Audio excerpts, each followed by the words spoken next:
Mickey 17, directed by Bong Joon-ho, is his latest film, the follow-up, obviously, to his acclaimed, one of the best movies ever made, Parasite, really putting him on the map to American audiences and opening everybody's eyes as to why he's one of our greatest filmmakers. So this is his first English language film since Okja, I believe. I have not seen Okja, so I'm actually not 100% sure if that's fully English language or not. I'm pretty sure it is. However, he's dabbled in this before, obviously with Okja and Snowpiercer, but this is his first English language film in a little bit, and it's a return to sci-fi, which many fans have been clamoring for. This movie was talked about for so long, rumored about, filmed for forever, got delayed so many times. We finally got a trailer, and it is finally here. Thank the Lord. My most anticipated movie for 2025, if I'm being honest, is it's already here, which I'm just so over the moon about. I'm so happy to finally have seen this in the theater. Um, yeah, I was over the moon excited for this. Robert Pattinson has really been killing it recently. This is not news to any of us, but for me specifically, he has really come into his own as one of my favorite actors of all time. I think his range, his ability to fit different molds, the way he can play completely different characters in every film that he's in is just breathtaking, and I think that he's fully come around. And if you still shit on the guy for being in Twilight, you're the problem, not him. Okay, getting that out of the way, I really do want to break down my thoughts on Mickey 17. I just got back from the movie theater from seeing it, and I loved this film for the most part. I will get into my minor gripes with it later on. However, I do want to gush about it for a little bit because, man, no one really does it like Bong Joon-ho. No one has the ability to create such specific movies and really go for it with these bizarre plots and concepts and making them believable and making them so intricate that you just sit there impressed the entire time. He is such an auteur and so seamlessly fits into all these different worlds. It is truly, I have no words. Bong Joon-ho is probably the best working director. He just hits every single time, and I am so glad that this movie is as strange as it is as messy as it can be, because I really felt like he was given full creative control and a huge budget to do whatever the hell he wanted. So let's talk about the world building here, because I really think it is something to be admired. It's so him, it's very grimy and dingy and very modernistic, a modernistic lens of what sci-fi could be, but it also it really feels lived in. It feels occupied. The planet that they're observing and that they're trying to colonize feels lived in and feels, he breathes so much life into it. The spaceship and how intricate it is, and each room feeling different than the other, but it all feeling very gray and stale on purpose. I love how he was able to make the costumes really pop, even though the environment was very Rogue One kind of like grayish. Um, I think that he took a lot of visual cues from other filmmakers, but really melded them into his own unique vision, which I really, really loved here. I thought the world building here was fantastic, and I loved learning about each new intricacy and each new detail of what he has created here. I think that the storytelling here is fantastic. It blends silliness. Like, this movie is very silly, but it takes itself seriously. I think that's a big point to hammer home here. Is I'm not the biggest fan of meta films. I think that they tend to ride the line of being too self-impressed, and I think this movie is anything but that. It's anything but pretentious.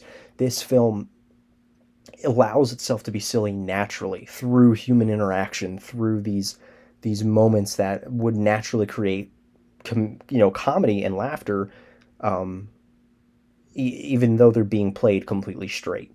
So I really enjoyed, the the injection of humor throughout this entire thing. I thought Mark Ruffalo's character as a comic relief antagonist was fantastic. He was really funny. He had really great chemistry with Toni Collette, who was also hilarious. Their little quirks and kind of obvious satirizations were really fantastic. I liked that it was pretty on the nose and very overtly silly. Um, I love that there's just like this little shadow of darkness gleaming out from all of their interactions, even though they are meant to be, comedic relief most of the time. I think that Robert Pattinson playing off of himself was just brilliant. It is in the trailer, so it's not really a spoiler. There is two of him, and I think that one, he breathes life into both of them so seamlessly, and they're both so different, and he has chemistry with himself, which is just I it is something to be marveled at. It is something to be praised. I really loved the cinematography here. I loved what Bong Joon-ho was doing with that. I think that it was a little bit of a more simple approach, but there's a couple shots in here that I really was just like, wow, that nobody else could have pulled that off. I think that Naomi Ackie was fantastic in this. I've seen her in a couple other things and liked her for the most part, but I think this is definitely a breakout role for her. I loved most of the supporting cast. I thought they really added a lot of vibrance to the movie. It's just this film is so singular and is very odd in places. It can be a little much with how many tones and how many different moods and how many different things the filmmaker is throwing at you in this, but it all works together and it all, plays off of each other, and it's allowing itself to be messy. It's allowing itself to have a bit more fun and really explore and go in depth with this concept that it all ends up coming together. Now, for some of my gripes, I do think that the film has some loose ends that aren't normally there in Bong Joon-ho's films.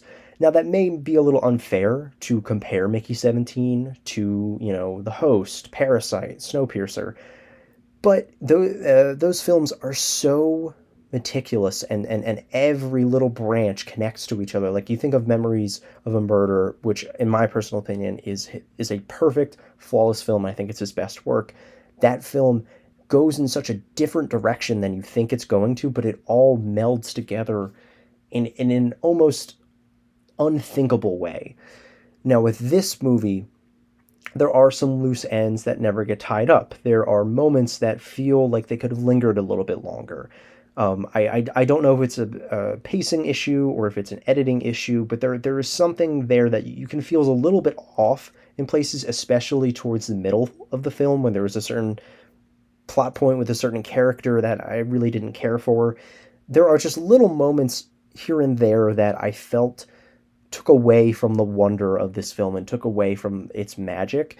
And, it never really hurts the movie overall. There's never any sequences where I'm like, why am I watching this?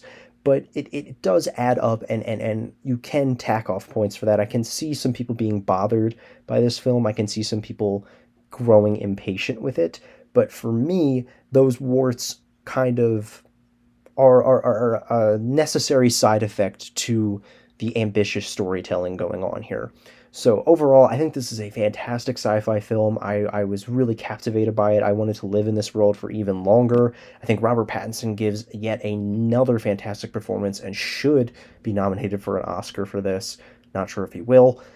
And I really, again, Bong Joon-ho is a treasure. And, we need to keep him around for as long as we can because, man, he doesn't make a lot of movies. When he does, they are all special. So I'm going to give Mickey 17 a really strong 4 out of 5, maybe even a light 4.5. I may come to revisit that when I end up rewatching it when my friend comes back in town. But yes, this is easily my favorite film of the year so far. I really loved it, warts and all.